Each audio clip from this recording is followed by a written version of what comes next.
नमस्कार दोस्तों, ये मैंने रैम मंगाई है। अमेज़न से मंगाई है। 8 GB की है। ये लैपटॉप में मैं इंस्टॉल करना चाहता हूँ। अभी वज़न के हिसाब से तो रैम का वज़न अब दोस्तों जानते हो कितना आएगा, और ये कैसे अपग्रेड करनी है वो भी आपको मैं दिखाऊंगा। अगर आपका लैपटॉप वारंटी में रहता है तो आप मत करो। ये दोस्तों देख सकते हो, ये बिल है इसका, और रैम का पैकिंग एक अच्छा आया है।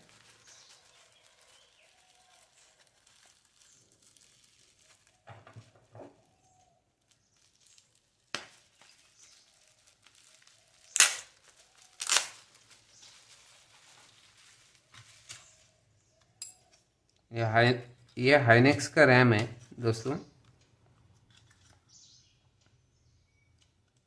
DDR3 1600 mAh का है।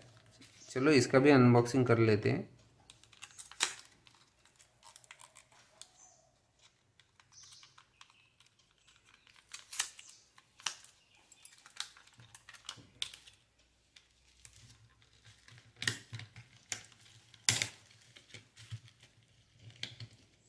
यहाँ पे दोस्तों देख सकते हो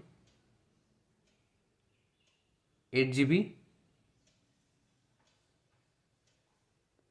12800S 11-12B1। दोस्तों अभी ये चेक करते हैं लैपटॉप में इंस्टॉल करके।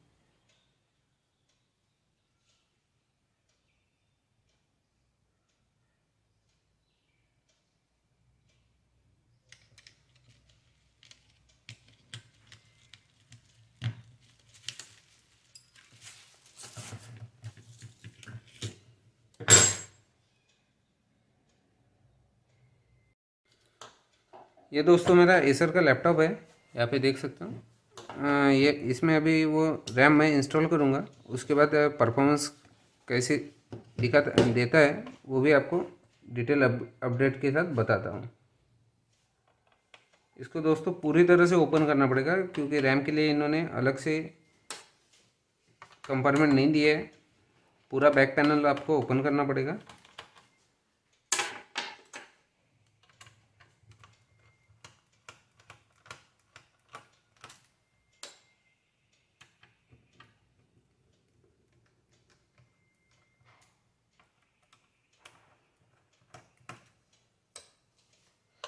ये दोस्तों कभी भी आप ध्यान रखो, जब भी आप कोई भी लैपटॉप ओपन करते हो तो हिंजेस का 2 स्क्रू बड़ा रहता है।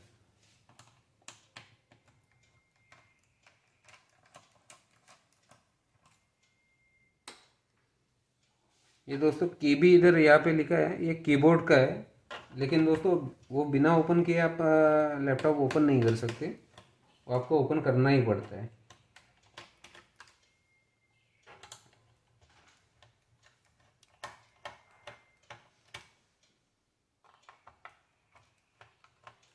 ये दोस्तों मेरा पुराना लैपटॉप है।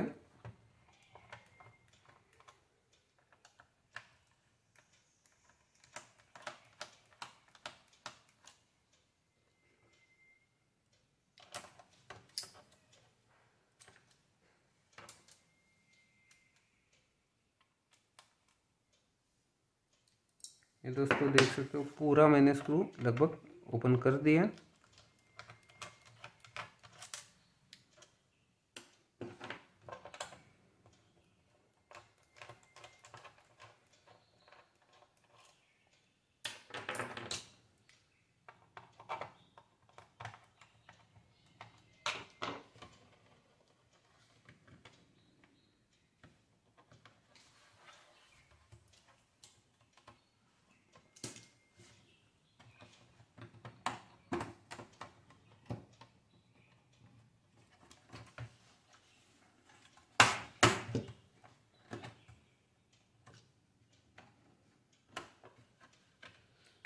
दोस्तों लैपटॉप का रैम अपग्रेड करने के लिए घर पे आप कर सकते हो, कुछ ज़्यादा मुश्किल काम नहीं है।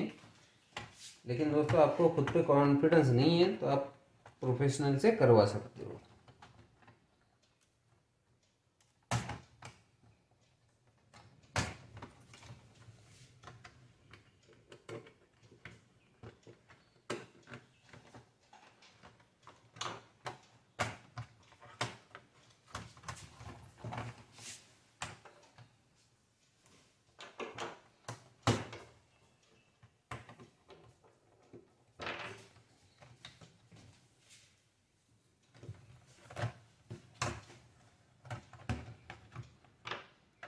ये देखो दोस्तों, एक स्क्रू मेरा बचा था, इसके लिए ओपन नहीं हो रहा था। अभी आप देख सकते हो इजीली ओपन हो गया।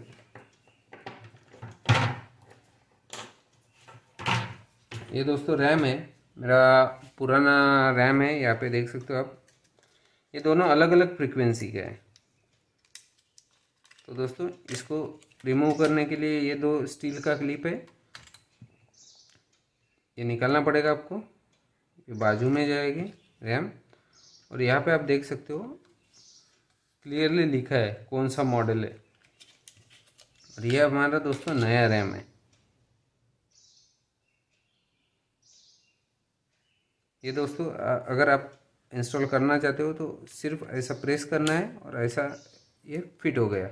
आप ये उल्टा नहीं लगा सकते दोस्तों, क्योंकि ये यहाँ पे देख सकते हो ये जो नॉच है ये एक साइड पे ज़्यादा है डिस्टेंस और एक साइड पे कम है। ये नॉच आप ऐसे नहीं बिठा सकते रैम, मतलब इसमें गलती करना चाहोगे तो भी नहीं हो सकती। धन्यवाद दोस्तों, ये था। और हमने तो रैम फिजिकली इंस्टॉल कर दी है, लेकिन वो एक्चुअल में इंस्टॉल हो चुकी है या नहीं हो चुकी है वो देखना आपको कैसे देखना है। उसमें दो तरीके हैं। आप ये CPU Z करके एक सॉफ्टवेयर आता है, वो आप इंस्टॉल भी कर सकते हो। ये कुछ इसका इंटरफेस ऐसा है, और अगर आप डाउनलोड करोगे तो आपके पीसी में ये डाउनलोड हो जाएगा, और छोटा सा सॉफ्टवेयर है। मैं आपको ये देखो दोस्तों, यहाँ पे जाना है, यहाँ पे ऑप्शन मिलेगा आपको, मैं दिखाता हूँ। ये देखो 32 एंड 64 बिट वर्जन है, ये सेटअप इन इंग्लिश है। यहाँ पे क्लिक करोगे तो ये इंस्टॉल हो जाएगा, या ऐसा विंडो आएगा आपको। ये दोस्तों ऐड तो आएगा क्योंकि ये हमारा ये ओपन सोर्स सॉफ्टवेयर हम चूज कर रहे हैं। यहाँ पे क्लिक कर दिए तो आपको ये डाउनलोड हो जाएगा। ये मेरा यहाँ पे देख सकते हो,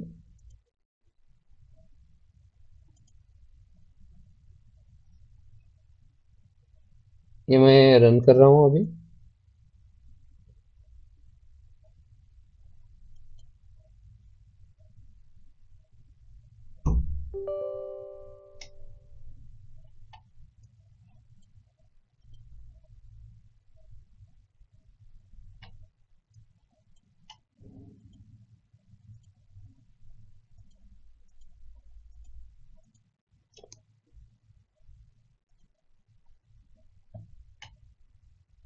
दोस्तों आपने देख लिया।